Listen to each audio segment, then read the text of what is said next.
Praise the lord. ప్రభునామమునకు స్తోత్రములు కలుగునుగాక. ప్రియమైన సహోదరి సహోదరులకు ప్రభునామములో శుభములు తెలియచేయుచున్నాను. ఈరోజు పాఠ్యాంశము యెషయా గ్రంథము 61వ అధ్యాయము 7వ వచనములో నుండి ధ్యానించుకుందాము. నీ అవమానమునకు ప్రతిగా రెట్టింపు ఘనత నొందుదురు. ఆమెన్. నీవు ఏ విషయములో అవమానము నొంది ఉన్నావు? నీ రోగము విషయములో అవమానము నొంది ఉన్నావా? నీ ఆర్థిక పరమైన అప్పుల విషయమై నీవు అవమానము నొంది ఉన్నావా? నీ శత్రువుల విషయమై నీవు అవమానము నొంది ఉన్నావా? ప్రభువైన క్రీస్తు వారు వాగ్దానము చేసి ఉన్నారు. అట్టి అవమానములన్నీ కొట్టివేసి ప్రభువైన క్రీస్తు వారు నీకు రెట్టింపు ఘనతనిచ్చే దేవునిగా ఉన్నానని వాగ్దానము చేసి ఉన్నారు. వాగ్దానము చేసిన వాడు సామాన్యమైన మనుష్యుడు కాదు, సర్వసృష్టిని సృష్టించిన సృష్టికర్త. ఏదైతే చెబుతాడో, మనం ఏదైతే అడుగుతామో, మనం అడిగిన దానికంటే రెండంతలుగా మేలు చేసే దేవుడు. ప్రభునామమునకు స్తోత్రములు కలుగునుగాక. కాబట్టి నువ్వు ఏ విషయంలో అవమానము నొంది ఉన్నావో, మనుష్యుల వలన, శత్రువుల వలన, రోగము వలన, ఆర్థికపరమైన అప్పుల వలన నీవు అవమానము పొంది ఉన్నావా?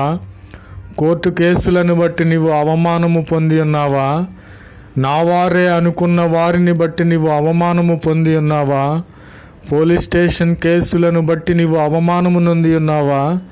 ప్రభువైన క్రీస్తు వారు వాగ్దానము చేస్తూ ఉన్నారు. అట్టి అవమానములన్నీ తొలగించి రెట్టింపు ఘనతనిస్తానని ప్రభువైన క్రీస్తు వారు వాగ్దానము చేసి ఉన్నారు. కనుక ప్రభువైన క్రీస్తు వారి మీద నీ భారములన్నీ మోపిన ఎడల వారే నీ యొక్క అవమానమునకు ప్రతిగా రెట్టింపు ఘనతనిచ్చే దేవునిగా ఉన్నాడని నేను రూఢిగా తెలియపరచుచున్నాను. ప్రభునామమునకు స్తోత్రములు కలుగునుగాక. అలాగనే ప్రభువైన క్రీస్తు వారు ఇంకొక వాగ్దానము చేసి ఉన్నారు. సామెతల గ్రంథము 26వ అధ్యాయము 27వ వచనములో నుండి ధ్యానించుకుందాము. గుంటను త్రవ్వువాడు ఆ గుంటలోనే పడును. ప్రభునామమునకు స్తోత్రములు కలుగునుగాక. నీ శత్రువులైన వారు నీకు వలపన్ని గుంటలు త్రవ్వి ఆ గుంటలో, ఆ వలలో నిన్ను పడద్రోయాలని చూస్తున్నారని నీవు ఆలోచన చేసి ఉన్నావా? ప్రభువైన క్రీస్తు వారి యొద్దకు రా. ఎవడైతే నీ కొరకు మరణకరమైన గుంటను త్రవ్వి ఉన్నాడో వారు ఆ గుంటలోనే, వారు త్రవ్విన గుంటలోనే పడేటట్లుగా ప్రభువైన క్రీస్తు వారు చేసే దేవునిగా ఉన్నాడు. ప్రభునామమునకు స్తోత్రములు కలుగునుగాక.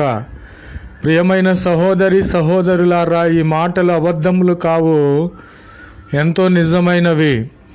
నా విషయమై ప్రభువైన క్రీస్తు వారు ఎంతో మేలు చేసి ఉన్నారు. నా శత్రువులైన వారు నన్ను మరణానికి పాత్రుడిగా చేయాలని నా కొరకు గుంటలు త్రవ్వి ఉన్నారు, మరణకరమైన ఉరులు ఒడ్డి ఉన్నారు.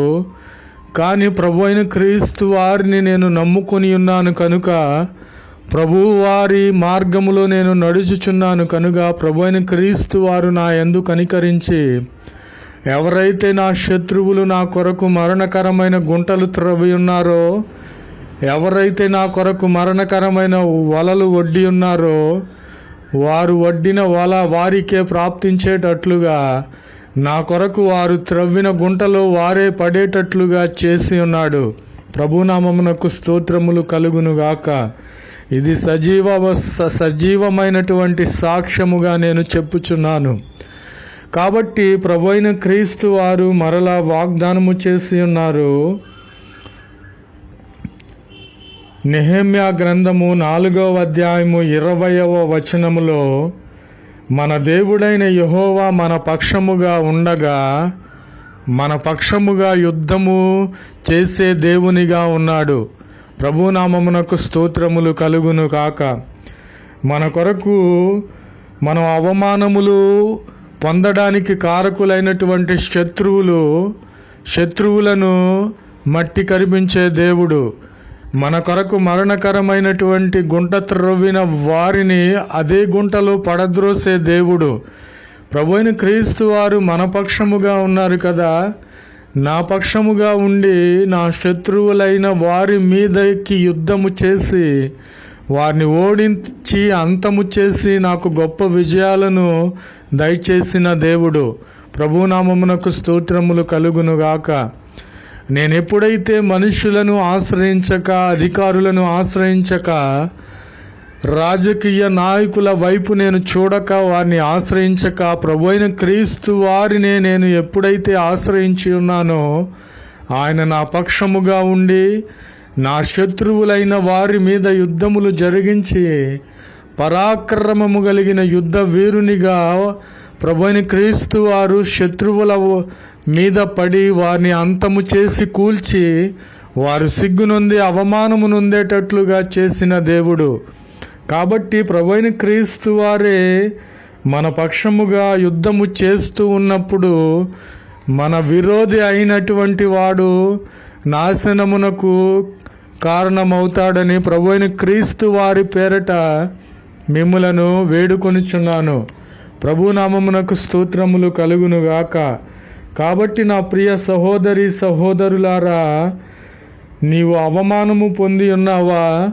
అవమానమునకు ప్రతిగా రెట్టింపు ఘనతనిచ్చే దేవుడు. నీ శత్రువులు మరణకరమైన గుంటను త్రవ్వి ఉన్నారేమో, వారు త్రవ్విన గుంటలో వారినే పడద్రోసే దేవునిగా ఉన్నాడు. ప్రభువైన క్రీస్తు వారు మన పక్షముగా యుద్ధము చేస్తూ ఉన్నప్పుడు మన శత్రువులను నాశనము చేసి వారిపైన మనకు గొప్ప విజయాలను కలిగించే దేవునిగా ఉన్నాడు. ప్రభునామమునకు స్తోత్రములు కలుగునుగాక. కాబట్టి నా ప్రియమైన సహోదరి సహోదరులారా, డోంట్ ఫియర్. ప్రభువైన క్రీస్తు వారి వైపు నీవు చూసి ధైర్యముగా ఉండమని, నీతిమంతుని వలె సింహము వలె ధైర్యముగా ఉండమని ప్రభు పేరట మిమ్ములను బ్రతిమాలుకొనుచున్నాను. ప్రభునామమునకు స్తోత్రములు కలుగునుగాక. Amen, amen, amen.